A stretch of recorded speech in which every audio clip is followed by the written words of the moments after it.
सावधूतं परिजन सहितं कृष्ण चैतन्य देव श्री राधा कृष्ण पादान् ललिता श्री विष्णु हे कृष्णा करुणा सिंधु दीनबंधु जगत्पते गोपेश गोपीकांत राधा कांत नमस्ते तप्त कांचन गौरांगी राधे वृंदावनेश्वरी वृषभानुसुते देवे प्रणमामि हरिप्रिये वाञ्छाकल्पतरुभ्यश्च कृपा सिन्धो देव च पतितानां पावनेभ्यो वैष्णवेभ्यो नमो नमः।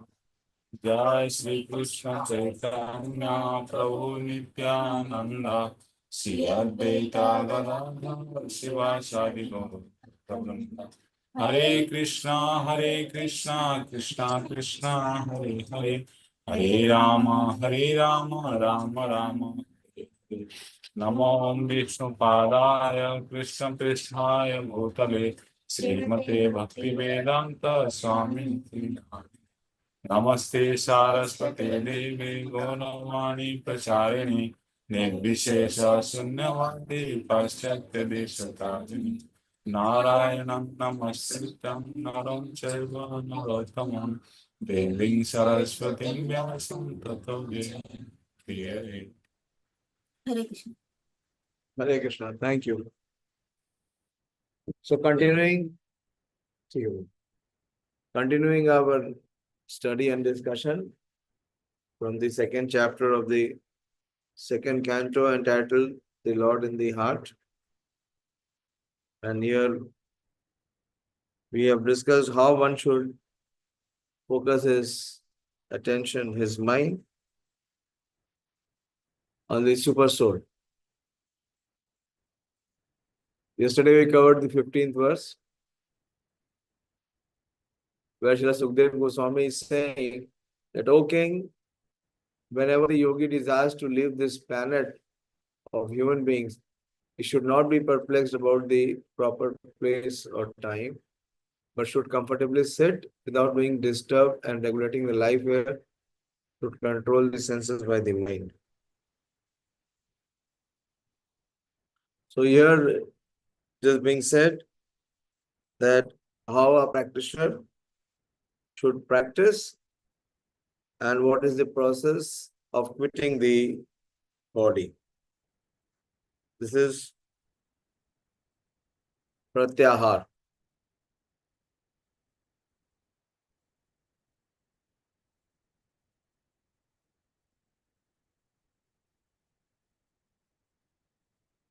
I'll read the purport also. In the Bhagavad Gita 8.14, 8.14, very famous verse. Just few days back I discussed. Anyone remembers? Very, very enlivening verse. Ananya cheta satatam yomam smrati nityasha kishate tasyaham sulabha partha nitya yuktasya yogina. Easy process. In 8.14, it is clearly stated that the person who is totally engaged in the transcendental loving service of the Lord, nitya yuktasya yogina, and who constantly remembers him at every step, easily obtains the mercy of the Lord by entering into his personal contact. Such devotees do not need to seek an opportune moment to leave the present body. But those who are mixed devotees, alloyed with fruitive actions or empirical philosophical speculations, require an opportune moment for quitting this body. For them, the opportune moment is stated in the Bhagavad Gita 8.23 to 26. What is that opportune moment mentioned in Bhagavad Gita? We discussed the 8th chapter. What is the recommendation?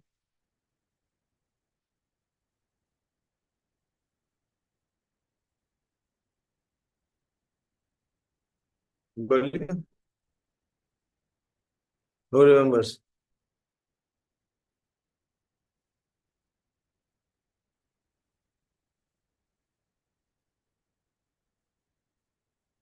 No, we have studied 8 chapters, we have studied several times.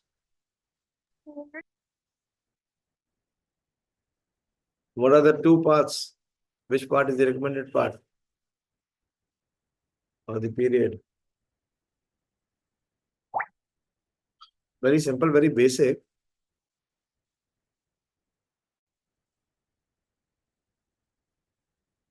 Yes, Ravindra Prabhu.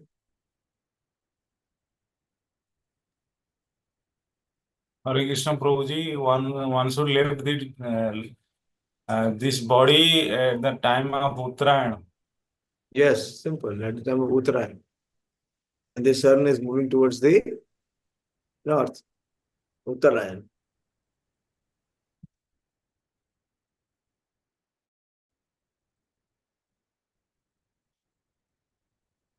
That is for those who are mixed devotees, who are alloyed devotees. Alloyed with fruitive actions or empirical philosophical speculation require an opportune moment for quitting this body. For them, the opportune moment are stated in Bhagavad Gita at 23-26. But these opportune moments are not as important as one being a successful yogi who is able to quit his body as he likes. Such a yogi must be competent to control his senses by the mind. The mind is easily conquered simply by engaging it at the lotus feet of the Lord. Gradually, by such service, all the senses becomes automatically engaged in the service of the Lord. That is the way of merging into the Supreme Absolute.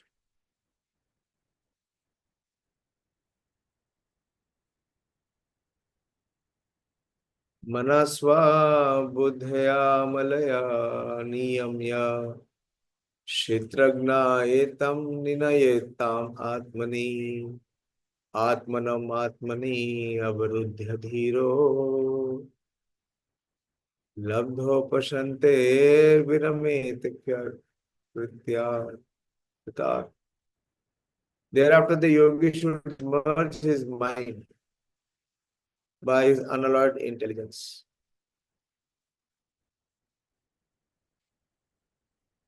into the living entity and then merge the living entity into the super self. And by doing so, the fully satisfied living entity becomes situated in the supreme stage of satisfaction so that he ceases from all other activities.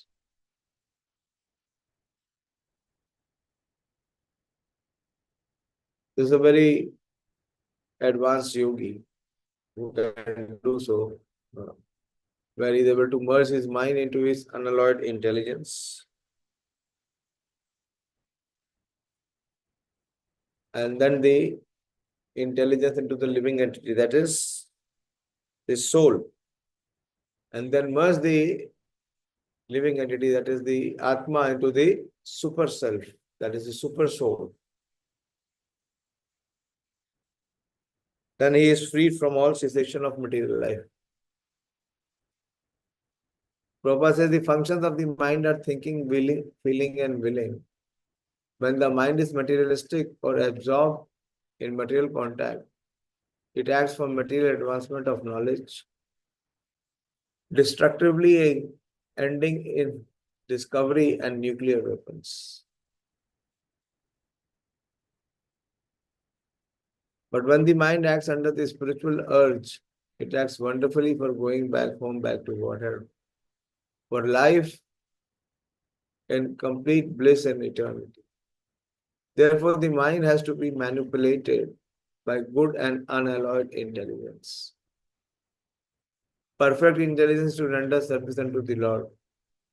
One should be intelligent enough to understand that the living being is, in all circumstances, the servant of the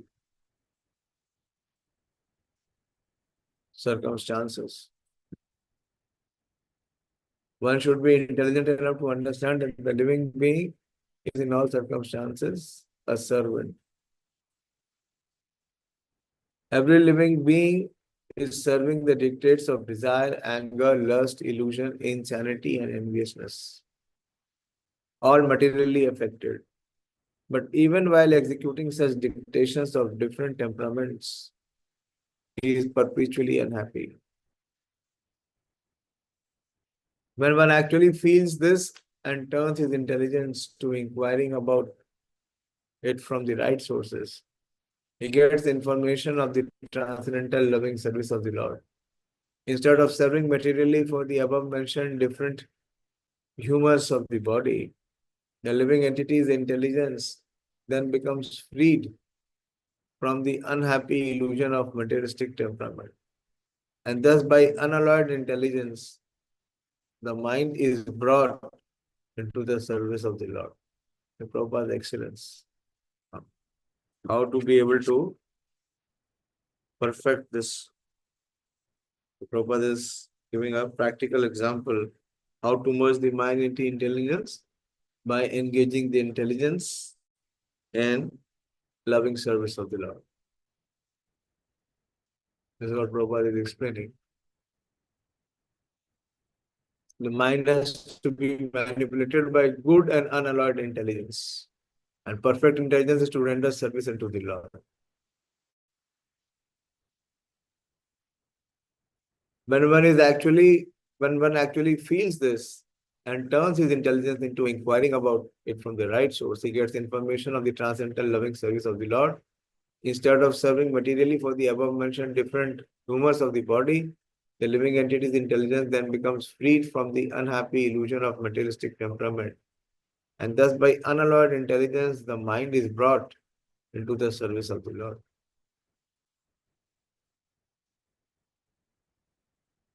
The Lord and his service are identical, being on the absolute plane. Therefore, the unalloyed intelligence and the mind are merged into the Lord. Very beautiful. Sri Prabhupada's marvel. That because the Supreme Lord and his service both are on the absolute plane. So that means because of the unalloyed intelligence, the mind also participates in the devotional service. Therefore, the unalloyed intelligence and the mind are merged into the Lord. That means the intelligence merges into the soul and the soul into the super soul. What it means to merge, it become one in what? In one in desire and in service. And thus the living entity does not remain a seer himself, but becomes seen by the Lord transcendentally. When the living entity is directly seen by the Lord dictates to him to act according to his desire. This is what it is, becoming one with desire. And when the living entity follows him perfectly, the living entity ceases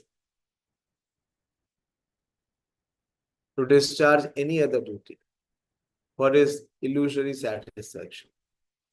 In his pure, unalloyed state, the living being attains the stage of full bliss, labdho pashanti, and ceases all material handfuls.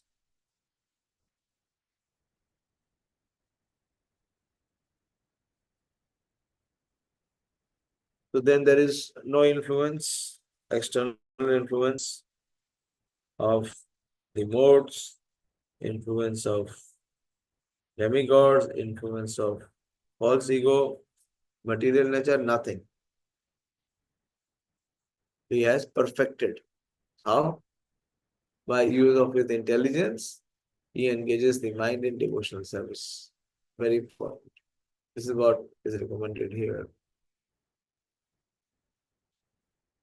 Na yatra kalo ani nimishan para prabhu uto na deva jagatam ya ishare na yatra sattvam na rajastamascha na ve vikaro na mahan pradhana. So this is this transcendental state where there is no such distraction or disturbance. In that transcendental state of labdho pashanti, there is no supremacy of devastating time. Even it surpasses the influence of time, which controls even the celestial demigods who are empowered to rule over mundane creatures. And what to speak of any supremacy of the demigods themselves? Nor is there the mode of material goodness, passion, or ignorance. Not even the false ego, material causal ocean, or material nature.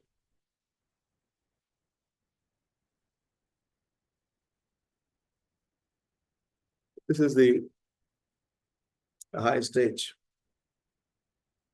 the stage of perfection.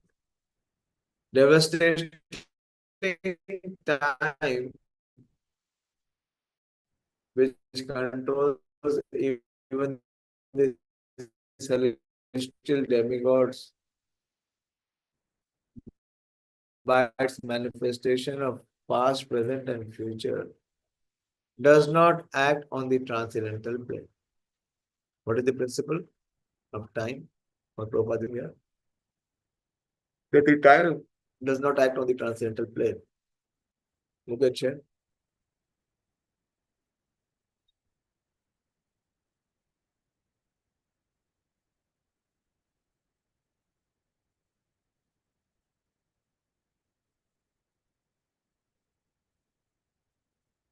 The influence of time is only on the material existence, not on the spiritual plane. The influence of time does not act because everything is eternal. There is no past and no future. Everything is eternal. That means at the transcendental platform, the influence of time does not act. Anyone remembers the principle? What is the principle?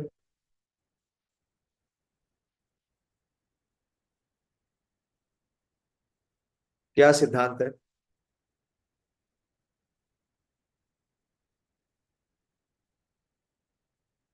Prabhupada writes it very profusely in his purports. You will hear Prabhupada speaking about it many, many times.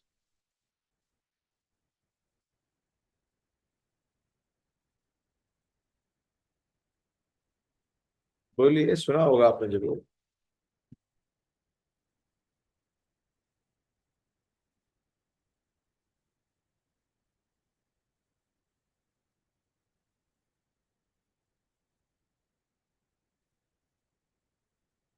No one has heard.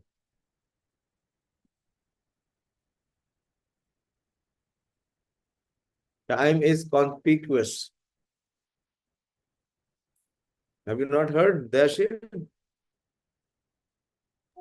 Yes, sir, I'm not able to hear. Please repeat, Roji. Right. Time is Asking about how the time does not act on the spiritual platform. I gave the example because there is no past and there is no future. Everything is eternal. eternal. Yeah. So what is the statement? Prabhupada says that time is conspicuous by its influence or action in the spiritual world. Have you not heard this? Not able to remember, Roji. Not properly understood the function of time. So the time works only within the material realm, within the material universe, not outside the material universe.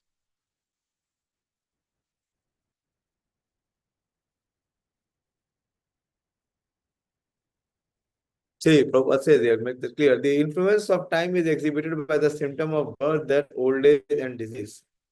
And these four principles of material conditions are present everywhere in any part of the material cosmos up to the planet Brahmalok, where the duration of life of the inhabitants appear to us to be fabulous. Insurmountable time even brings about the death of Brahma. So what to speak of other demigods like Indra, Chandra, Surya, Vayu, and Varuna. The astronomical influence directed by the different demigods over mundane creature is also, here comes the point, is conspicuous by its absence.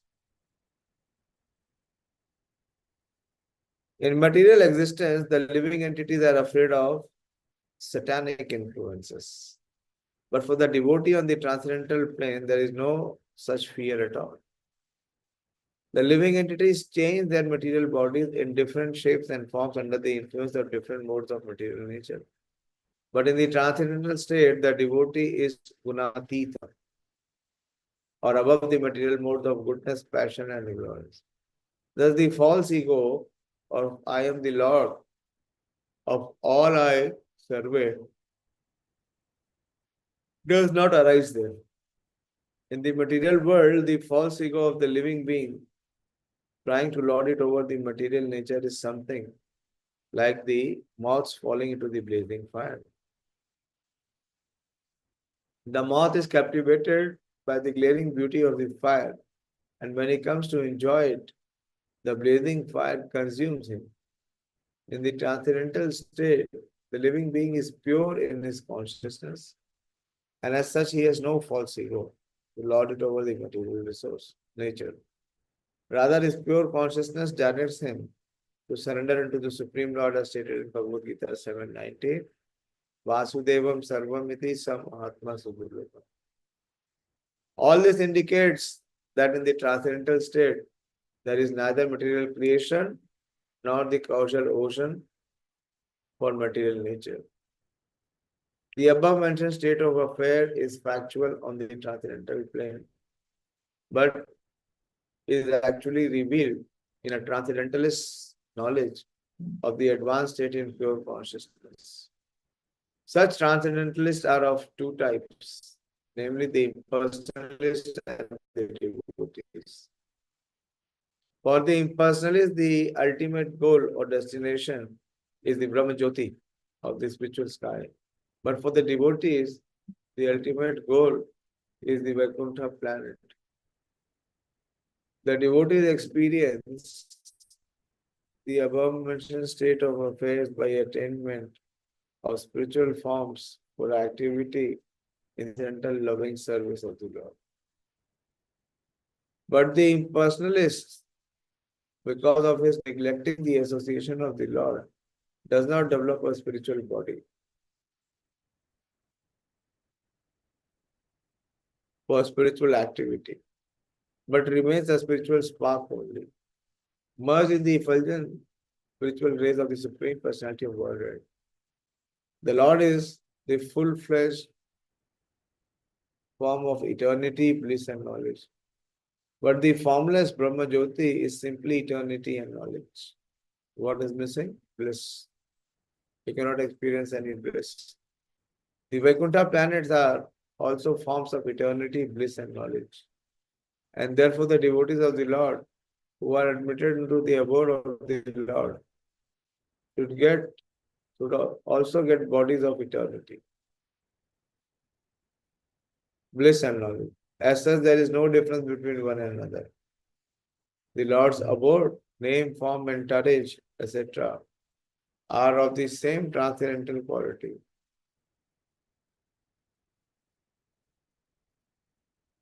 And how this transcendental quality differs from the material world is explained here within this verse.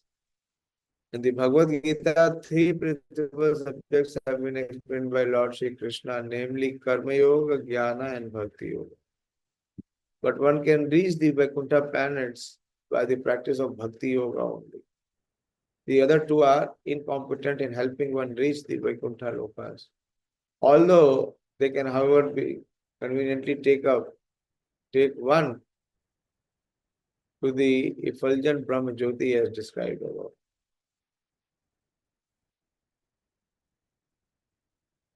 Please focus. This is one way of achieving perfection, which Krishna is speaking. For those who are yogis, those who are mystics, for them, this path is recommended.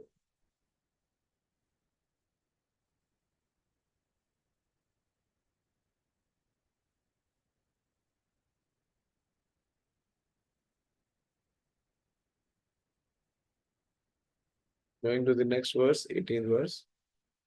Param padam Vaishnavanam amananti tad yena neti neti iti atat uti svaha visrajye dora atmayam ananya sahrada.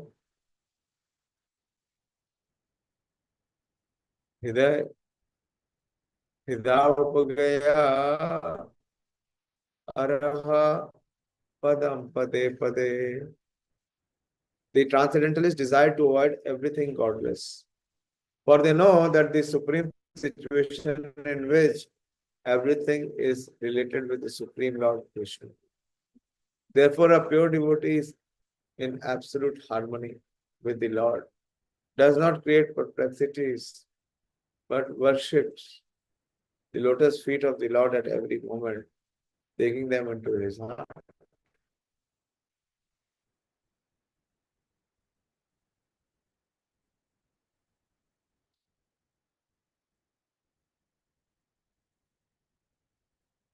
In the Bhagavad Gita, Madhama, my abode is mentioned several times. And according to the versions of the Supreme Personality of Godhead Sri Krishna, there exists the unlimited spiritual sky, wherein the planets are called Vaikunthas, or the abode of the Personality of Godhead.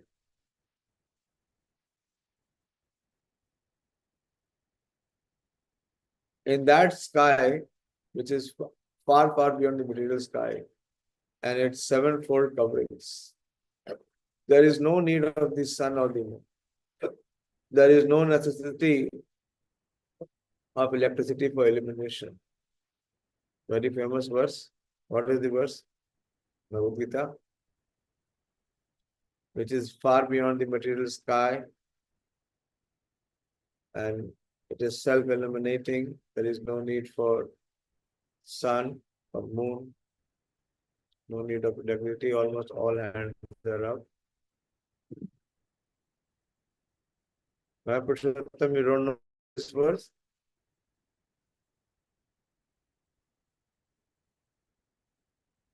बोलिए परम मतलब वो ब्रह्मा बोलिए परम धामम। पूरा वो तो बोलो ना जो मेन प्रभुपाद जी बता रहे हैं जो वहाँ का फीचर है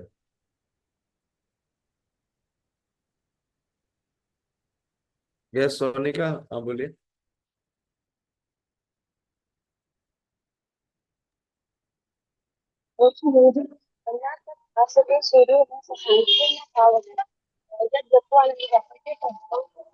या तद भासते सूर्यो न शशांको न पावक where there is no need of any external source of illumination. But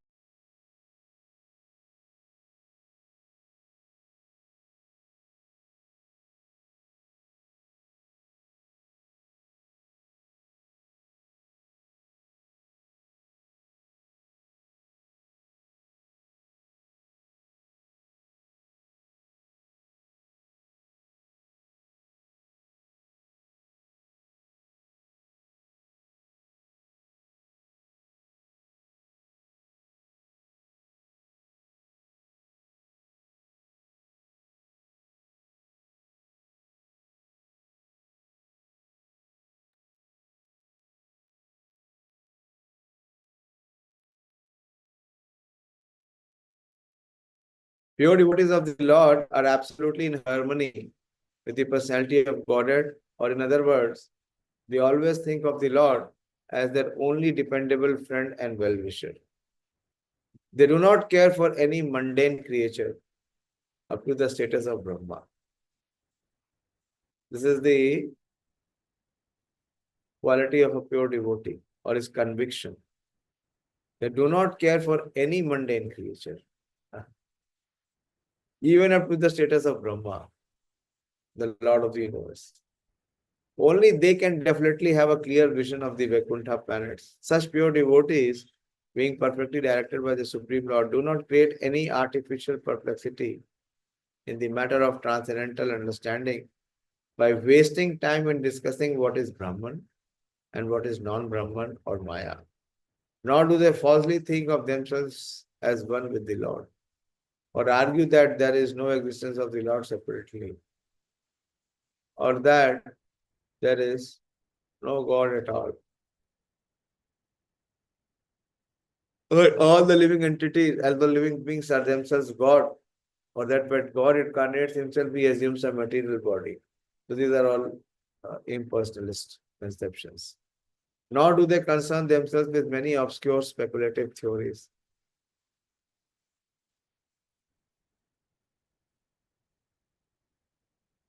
Which are in actual in actuality so many stumbling blocks on the path of transcendental understanding.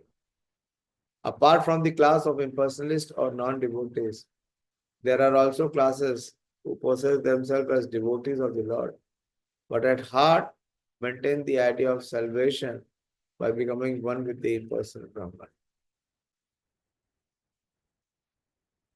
They wrongly manufacture their own way of devotional service by open debauchery and mislead others who are simpletons or devotees like themselves. All these non-devotees and debauchees are, according to Srila Vishnu Chakravarti, Duratma or crooked souls in the dress of Mahatmas or great souls. Such non-devotees and debauchees are completely excluded from the list of transcendentalists by the presentation of this particular verse by Shukadeva Goswami. So the Vaikuntha planets are factually the supreme residential place called the Parampadam.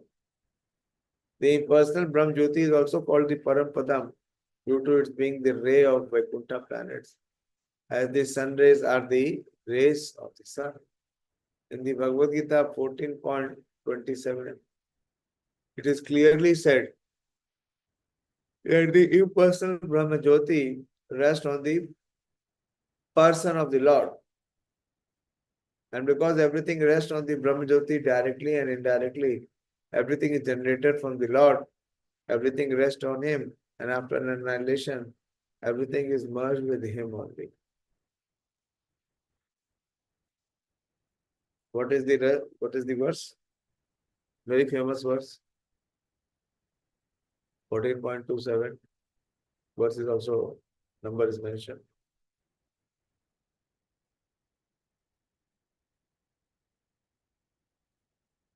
Those who seek, those who want to go to the effulgence of the Supreme Lord, the Brahma Jyoti effulgence. Yes, Dayāśīl Prabhu? Hare Krishna Prabhuji. Brahmanai Pratishtaham Prabhuji. Yeah. Say the full verse.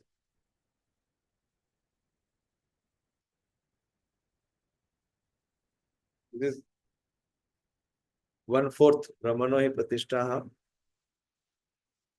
Then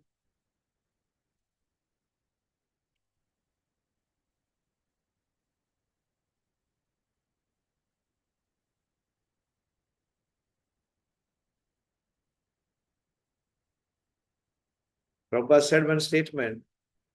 In the Brahma Jyoti, there are only, what are the features which are there in the Brahma Jyoti? Who remembers? We just discussed the purport.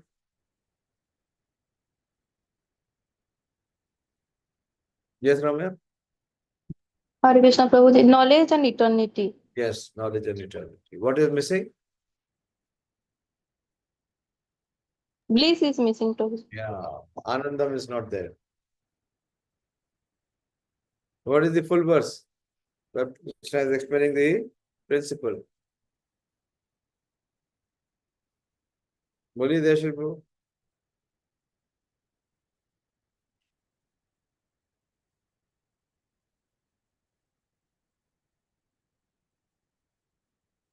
Brahmano hi pratishtaham amritasya avyavascha shashvatascha cha dharmasya sukhasya ekantikasya cha. So he is the source of all happiness, the ultimate happiness. And he is also the source of the Brahman effulgence. So those who take to Brahman effulgence, they cannot reach him, who is the source of all happiness. Sukhasya ekantikasya cha.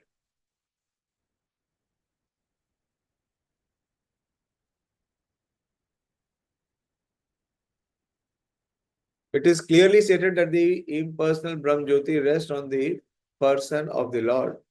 And because everything rests on the Brahma Jyoti directly and indirectly, everything is generated from the Lord.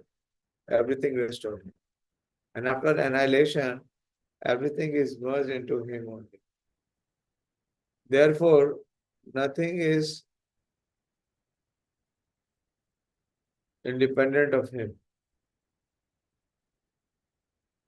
A pure devotee of the Lord no longer wastes valuable time discriminating Brahman from non-Brahman.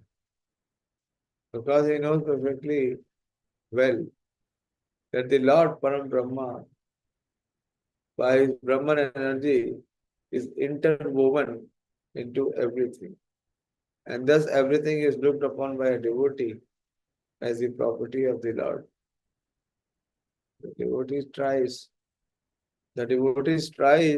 to engage everything in his service and does not create perplexity and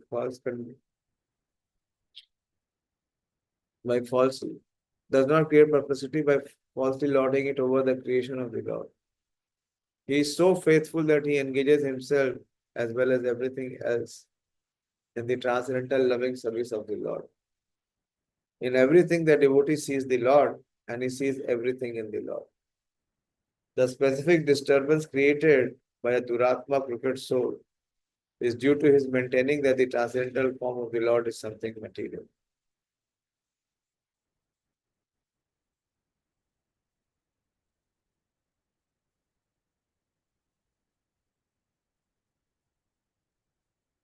Ithamuni tu aparmayit vyavasthito vijnana digvirya surandhita asyaha swaparshnina apidya guhyam tato anilam sthaneshu shatsu unnamayet jit glamaha. By the strength of scientific knowledge, one should be well situated in absolute realization and thus be able to extinguish all material desires.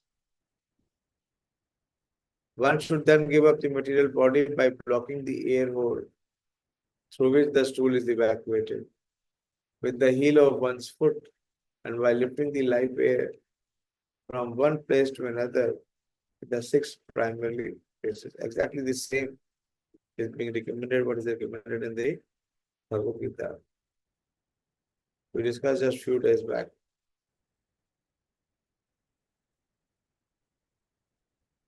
There are many Duratmas who claim to have realized themselves as Brahman, and yet they are unable to conquer material desires. In the Bhagavad Gita 8:15, it is clearly explained that an absolutely self-realized soul becomes completely aloof from all material desires. Material desires are based on the false ego of the living being and are exhibited by his childish and useless activities to conquer the law of material nature, and by his desire to lord it over the resources of 5 elements. Within such a mentality, one is led to believe by the strength of material science, with its discovery of atomic energy and space travel by mechanical vehicles, and by such tiny advancement in material science, the false egoist tries to challenge even the strength of the Supreme Lord, who can finish all man's tiny endeavors in less than a second. The well-situated self or Brahman realized soul perfectly understands that the Supreme Brahman or the personality of Godhead is the all-powerful Vasudeva, and that he, the self-realized living being, is part and parcel of the Supreme Lord. As such, his constitutional provision is to cooperate with him in all respects in the transcendental relation of the served and the servitor. Such a self-realized soul ceases to exhibit his useless activities of attempting to lord it over material nature. Being scientifically well informed, he fully engages himself in faithful devotion to the Lord.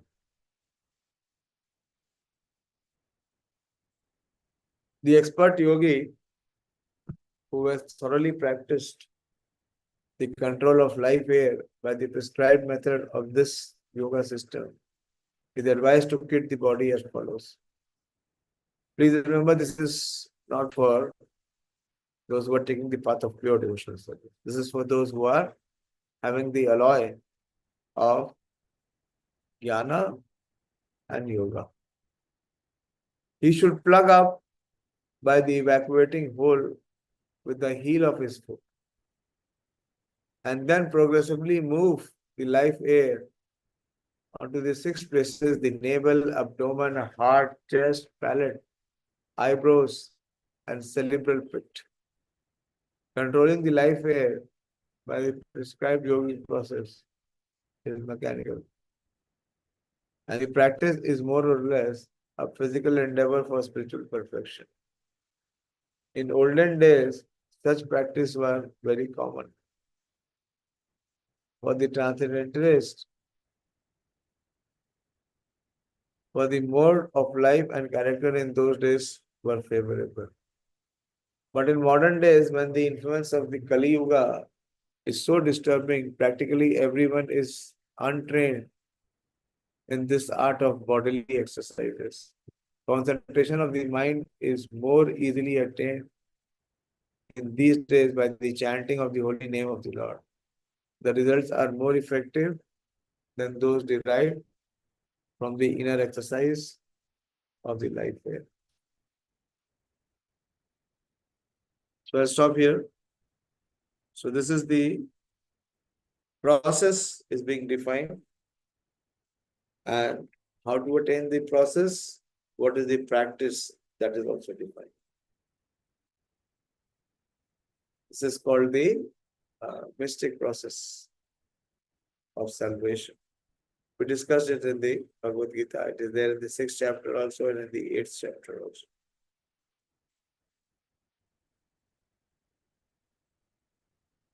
Hare Krishna. If there are any questions, please ask.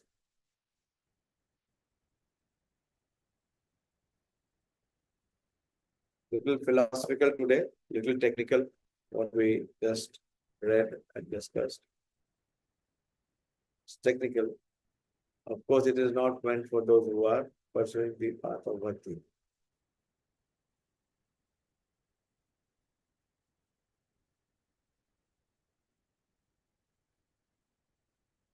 पूछिए, कोई प्रश्न है, कोई जिज्ञासा?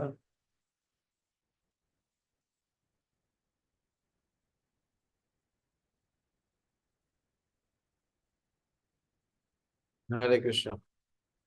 So we'll close here today and continue tomorrow. Srimad Bhagavatam ki jai, Shri Prabhupada ki jai, और